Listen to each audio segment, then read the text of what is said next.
The following program is a PBS Wisconsin original production. A blowout election night has Democrats and Republicans analyzing what went right and what went wrong. And unprecedented threats over social media has Wisconsin Republicans distancing themselves from the president.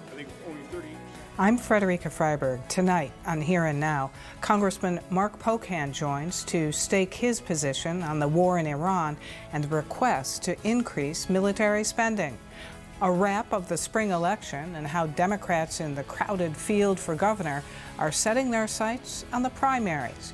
And our political panelists, Bill McCoshen and Scott Ross, tell us what this all means heading into the fall elections. It's Here and Now for April 10.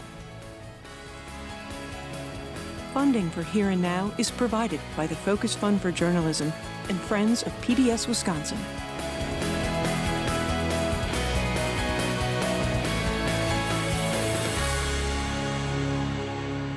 A terrifying week in global warfare brings cautious relief days later by way of a 2-week ceasefire in Iran. Citizens on the sidelines may wonder where their congressional representatives stand and how they are responding to the war. Tonight, we turn to 2nd District Democratic Congressman Mark Pocan. We should note we reached out to Republicans in several districts without reply. Congressman, thanks very much for being here. Sure, thank you. So on Tuesday this week, the world was on tenterhooks, waiting President Trump's threat that a whole civilization will die tonight unless Iran opened the Strait of Hormuz, and then the announcement of a ceasefire. The White House says it was a tough negotiating tactic that worked. What do you say? This is chaos piled on top of chaos, piled on top of uncertainty, right? I don't think Donald Trump from day one really had a plan on how to deal with what he was doing going into Iran. And we're seeing that all unfold right now. And that rhetoric just has been unseen by any world leader previously. And even now, the ceasefire still has all kinds of uncertainty. We're not exactly sure what all the standards were. Donald Trump said he knows the 10, and he'll tell you if they're met. That's ridiculous. And Iran, I saw today, said 2 conditions aren't met yet. The stopping of the bombing in Lebanon and releasing some funds to them, which that was the first time I actually had kind of heard that part of whatever was negotiated. So this is just a complete mess. Our gas prices are going up. Our respect across the world is going down. And it was a war of choice. There was no imminent threat to the United States. And that's the only time the president could initiate this without Congress. So to call it chaotic is probably an insult to the word chaos. You and others have called to invoke the 25th Amendment to remove Donald Trump from office. Now, that would take the vice president and the majority of the cabinet to declare the president unfit. So is this really a rhetorical demand on your and others' parts? I think this is a signal to the world that don't hate America. There are normal people here, because what Donald Trump is doing is hurting our place across the globe right now.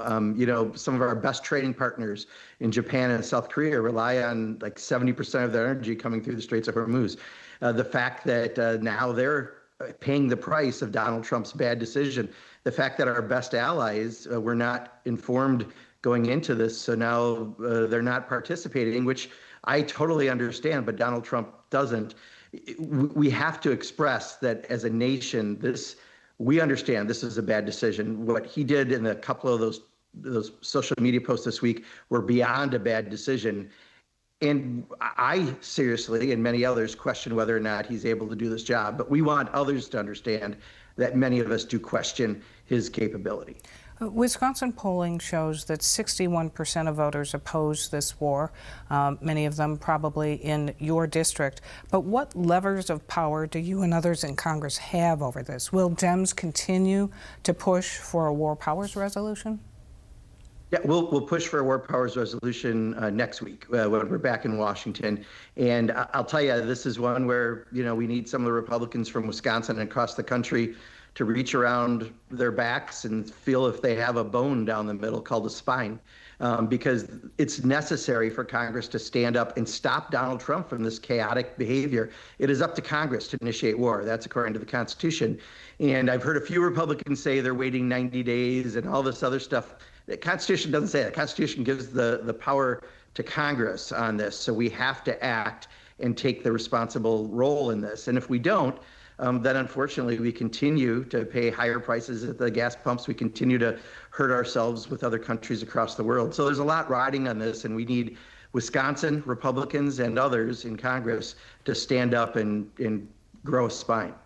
Why should Wisconsinites care about a conflict happening a half a world away? A lot of reasons. I mean, you're seeing it right now in gas prices. They're up, about $1.20 a gallon right now because of what's going on. This is going to continue for months. If this ended today, Frederica, we will see gas prices, those increases for months to come yet. So this was a terrible decision that was done by the White House, but you should care because also our trade around the world, as chaotic as Donald Trump's tariffs have been, it's important that we have partners across the globe that buy American products, that create American jobs. And when we're hurting ourselves like we are with this right now, we jeopardize our role in being able to do that. So it's about jobs, it's about your pay, it's about what you're paying for goods, because we're paying too much for everything from groceries and everyday goods because of tariffs to healthcare and utilities because of the big ugly law. And now we're paying too much for gas because of this. There's a lot of reasons we should pay attention and care.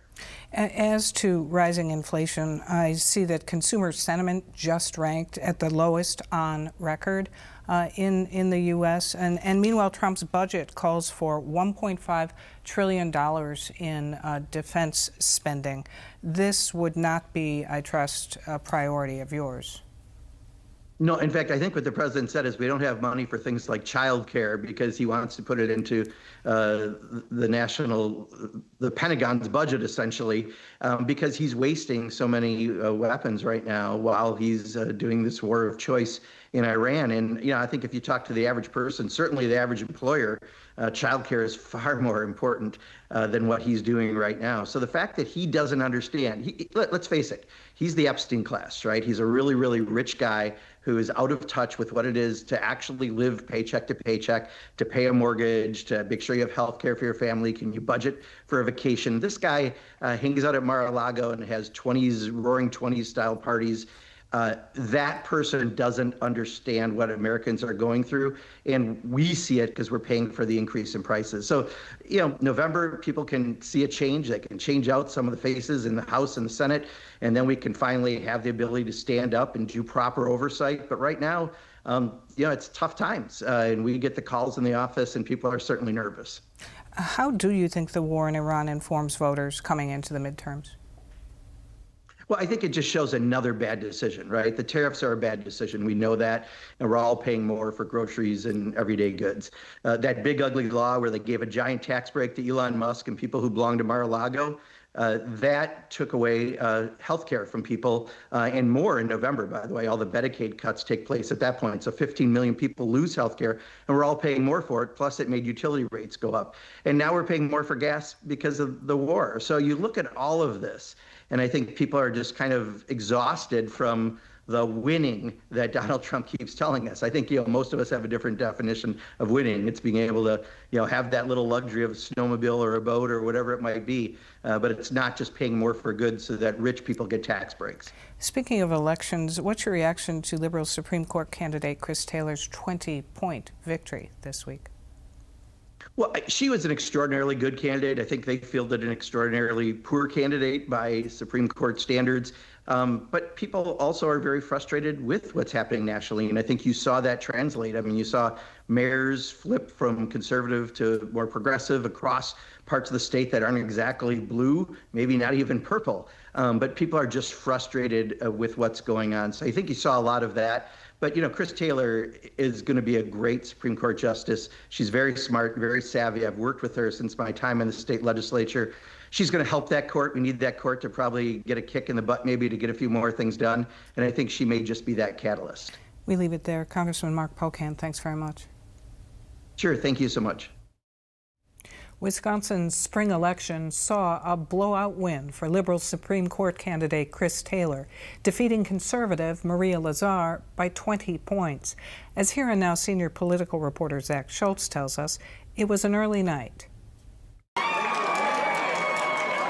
The crowd at Chris Taylor's election night party expected her to win the election for a seat on the Wisconsin Supreme Court. But that confidence didn't diminish the excitement for when the race was officially called before 9 o'clock. Since liberals flipped the court in 2023, they've paraded their majority on stage on election night for a celebratory moment. But with Chris Taylor's victory, the liberal majority is now 5-2. And with former Justice Ann Walsh Bradley on hand, the stage wasn't big enough. So they had to hold their group photo afterwards. Wow! Woo! We did it, Wisconsin! Contrary to the last two record-setting elections, this one was quieter, with less outside interest group spending, fewer ads, and lower turnout. While Justice-elect Chris Taylor held an 8-1 spending advantage over her opponent Maria Lazar, Taylor praised her Get Out the Vote effort for getting her supporters to the polls. And I am so grateful for the grassroots support that I needed to win this race. This was a grassroots campaign about the people of the state of Wisconsin.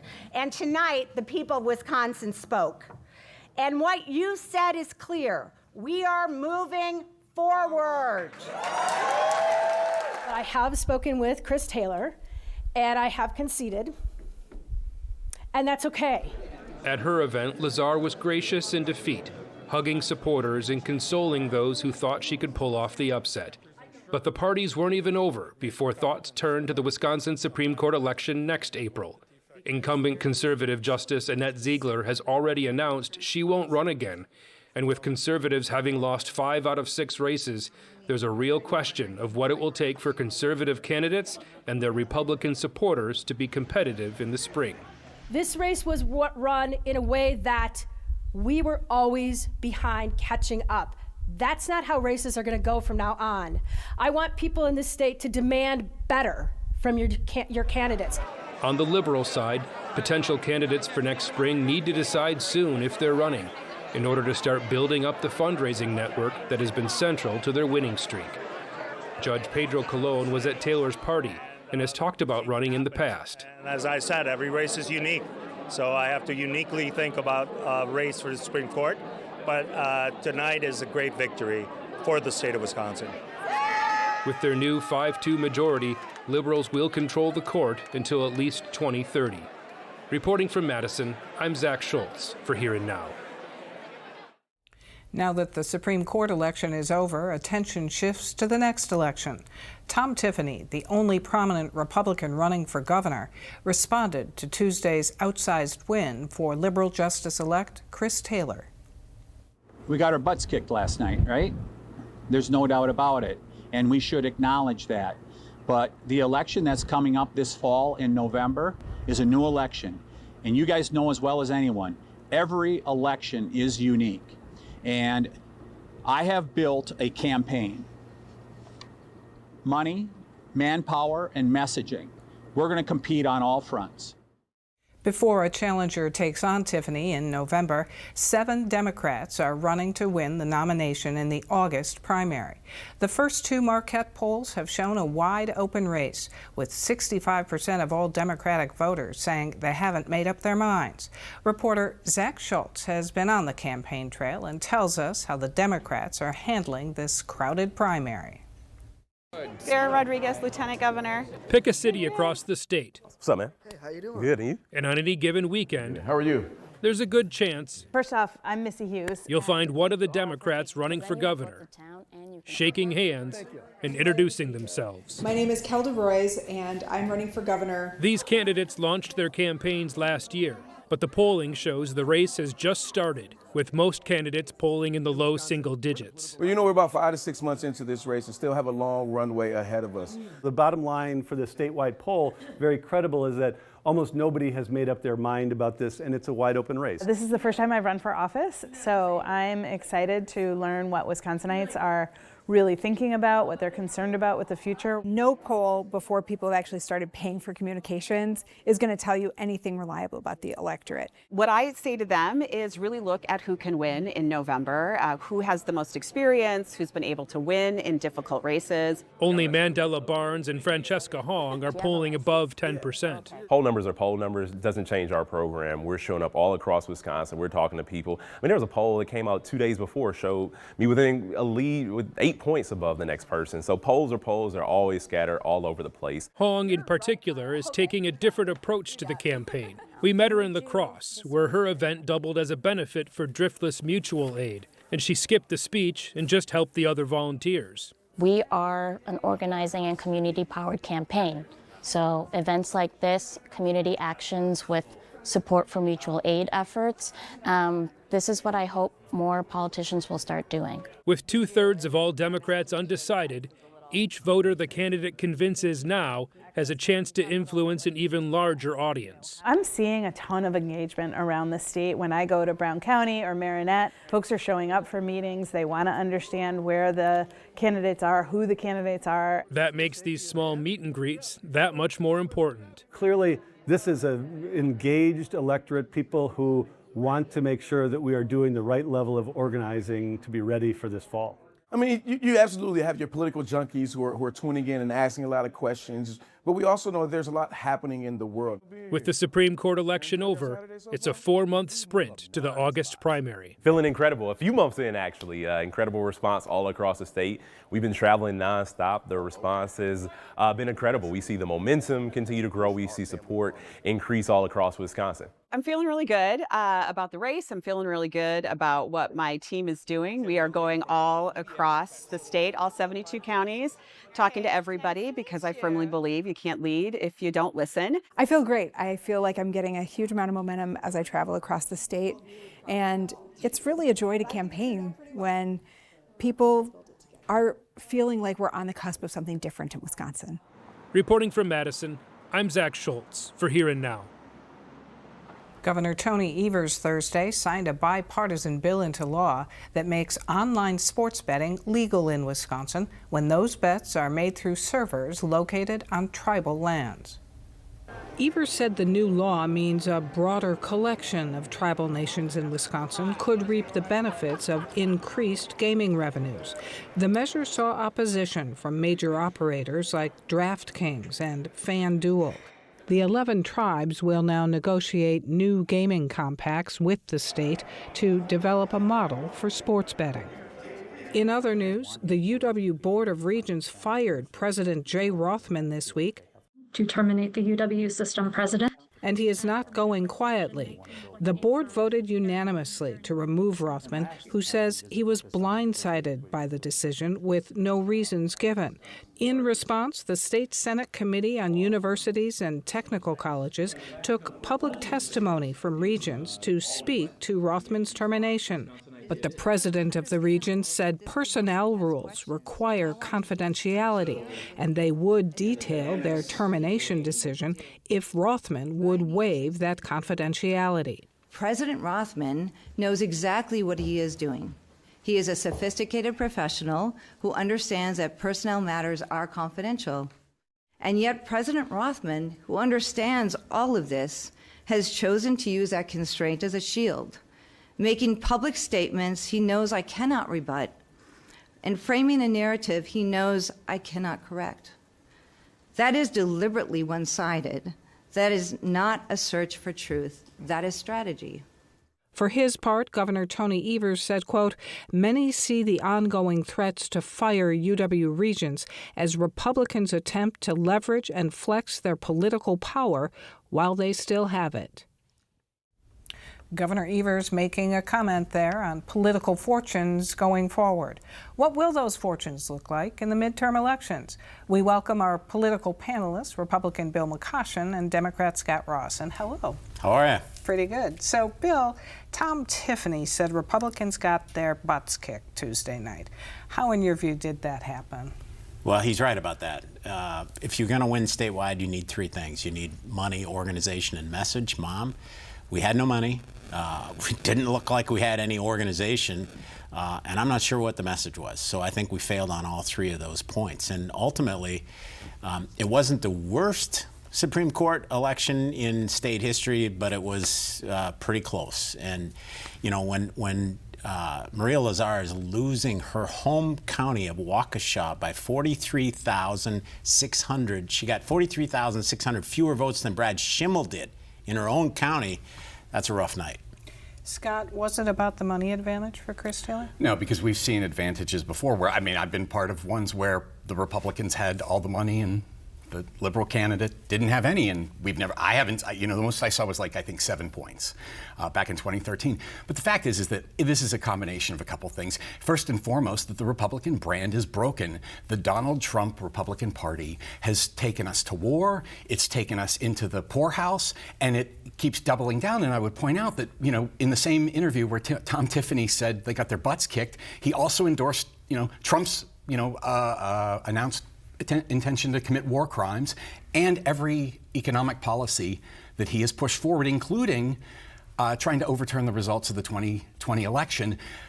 Considering this race was about fairness, freedom, and rights, there's no wonder that the Republicans lost. So, Bill, how big a factor is Trump in these elections? I don't think the race was nationalized. I don't agree with Scott on that.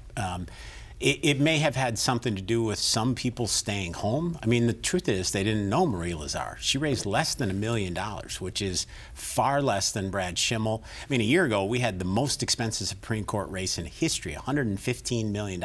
This one combined was around $10 million.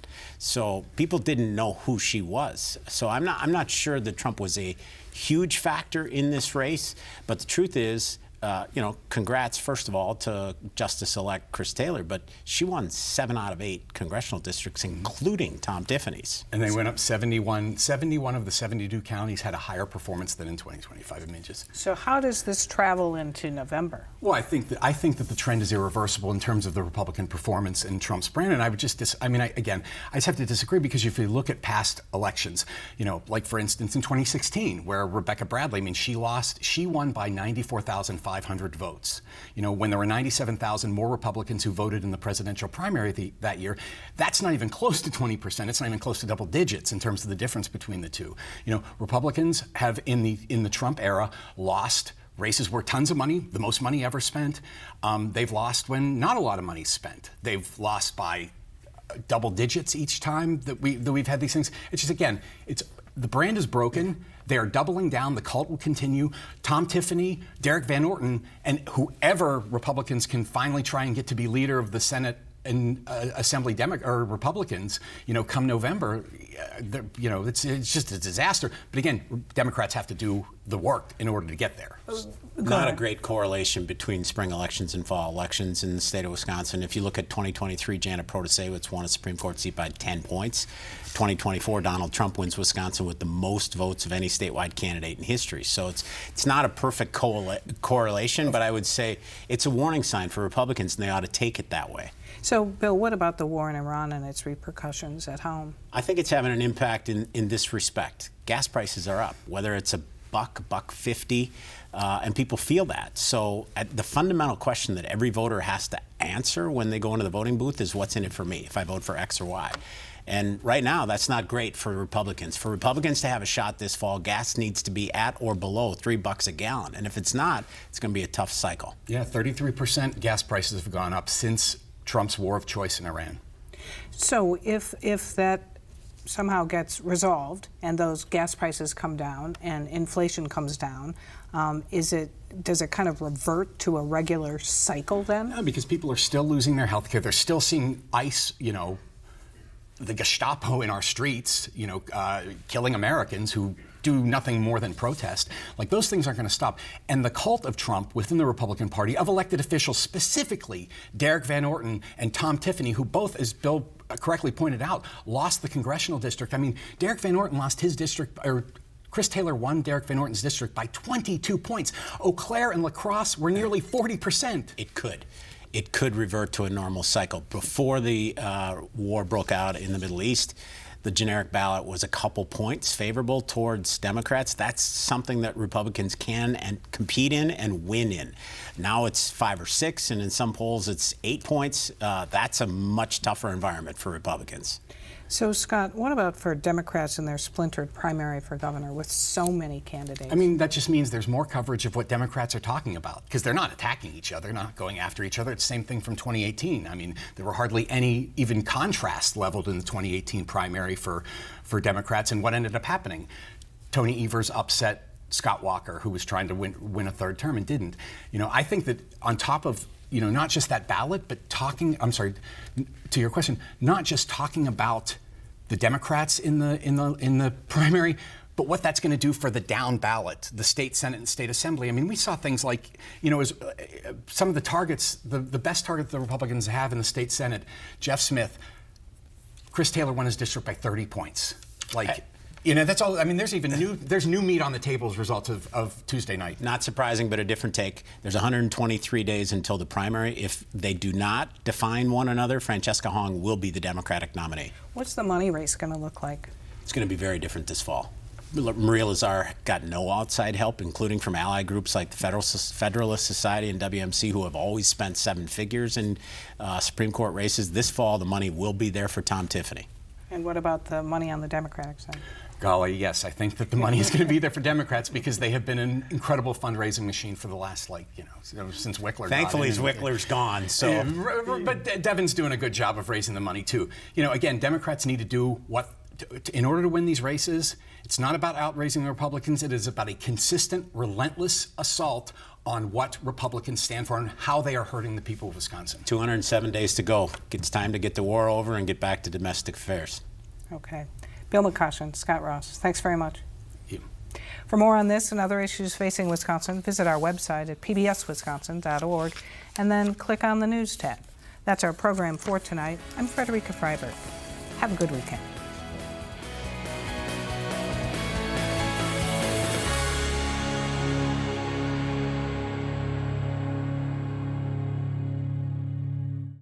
Funding for Here and Now is provided by the Focus Fund for Journalism and Friends of PBS Wisconsin.